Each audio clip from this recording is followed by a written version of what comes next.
this tutorial, I will show you how you can use the JDK 13 preview features within your Spring Boot application. Let's first create a new Spring Boot application. I will use IntelliJ for this and the built-in Spring Initializer. First, make sure you have a Java 13 JDK installed on your machine and properly configured within IntelliJ. Once you did this, you can click Next here. And let's create our sample project. Let's call it Spring Boot Java 13. You can leave everything to default except the Java version, as we want to now use Java 13. Let's select here Java 13, hit Next, and for the Spring Boot starters, for now it's enough to just include Spring Web. The rest is fine. And then open it with IntelliJ and wait until it is properly imported as a Maven project to your current window. Now let's click here, Edit as a Maven project.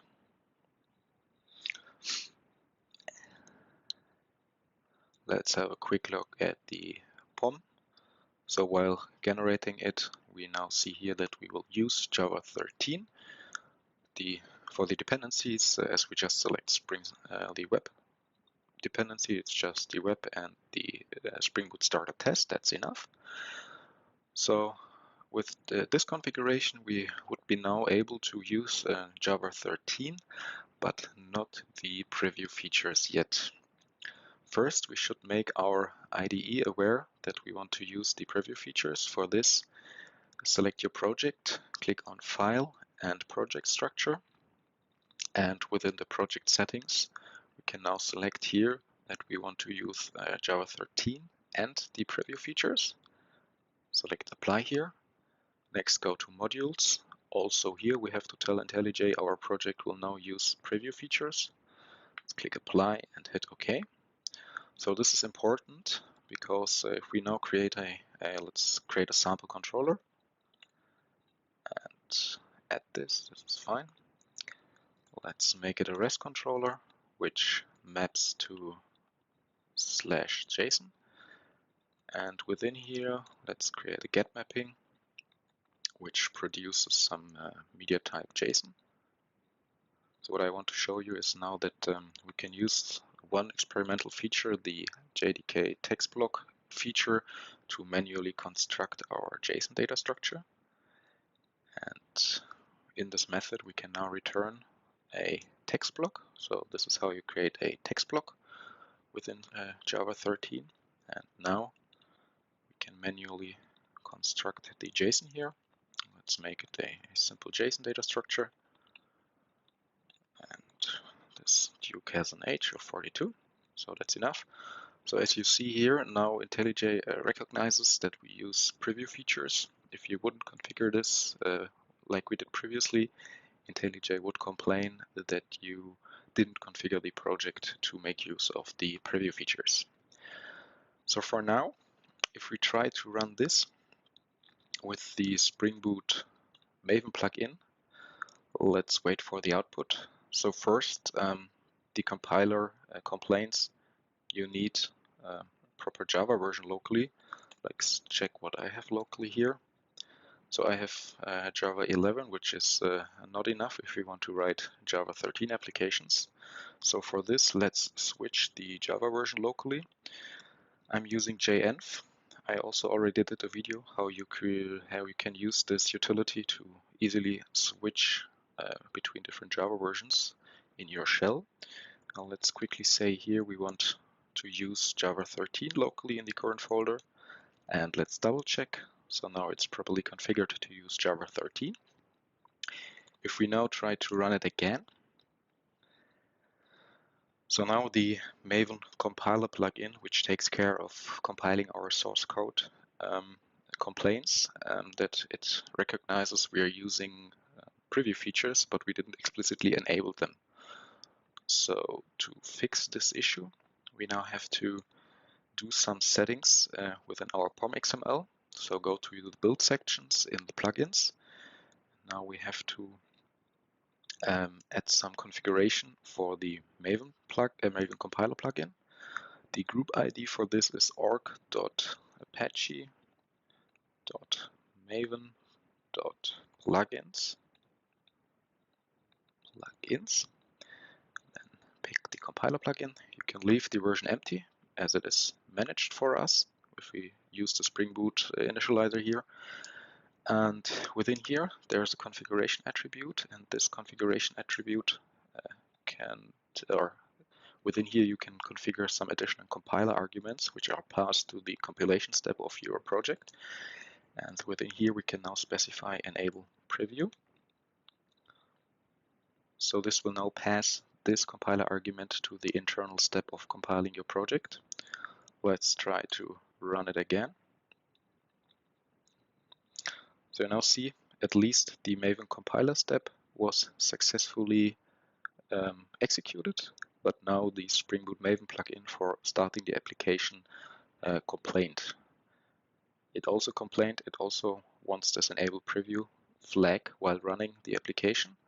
So this we have to configure in this section here, as also a configuration section, and here it's called JVM arguments. And let's use enable preview also here. So now let's try to run it. And as you see, the application now successfully started. To make sure we are properly returning this JSON, let's hit our endpoint with curl, like we have the default port 8080 and the sample controller which listens to /JSON. And as you see here, content type application JSON like we specified, and we are now returning our manually constructed JSON object while using the JDK 13 text block feature. So that's everything you need to use it in your production source code. But if you also want to use it, let's say for your tests, let's create a quick test for this. Let's call it sample test. So there might be actually some good use cases for using this feature, like if you want to prepare some mocked JSON responses while using WireMock. You might want to use this text block feature to not rely on the object wrapper, for example, to write a POJO to a JSON string, but you rather want to specify it manually, and then this text block feature might help you. Let's create a test here. So let's do a really simple test. Let's create a JSON, which is created again with this text block feature. Make it even more simpler. Just this. And oops. Let's write a simple assertion. Assert not null. Pass in JSON. Now import the correct version. So here we have to import not the Hibernate validator, but the assertion coming from JUnit Jupyter. So now we have a simple test here. And if we now try to run our test with Maven test, so you will see it's complaining. So also here, the Surefire plugin complains that we are using preview features which we not previously enabled explicitly. So for this, again, switch back to your POM and do the same configuration also now for the Surefire plugin.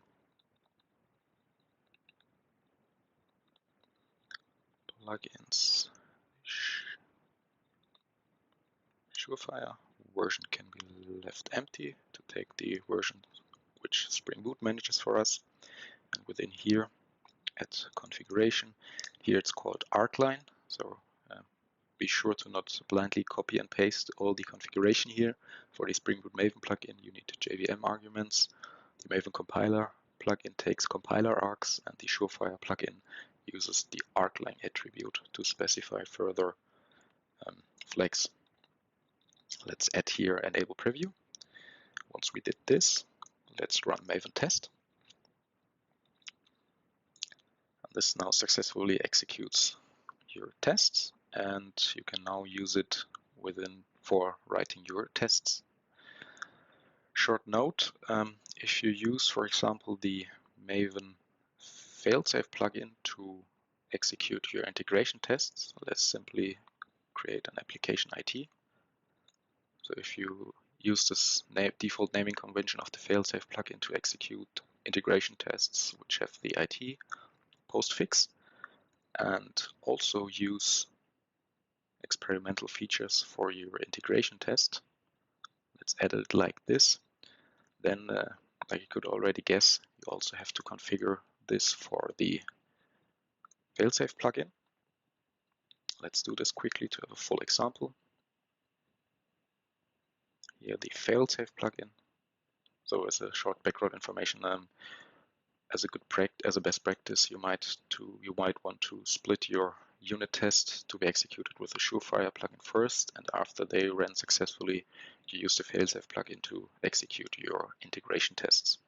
So within here, it's again the arc line attribute, and you can pass the enable preview flag to this.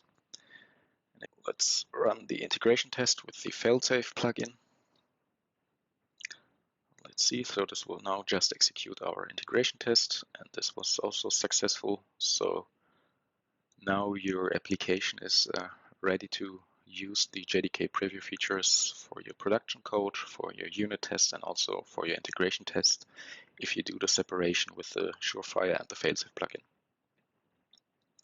Have fun using the experimental features of JDK 13.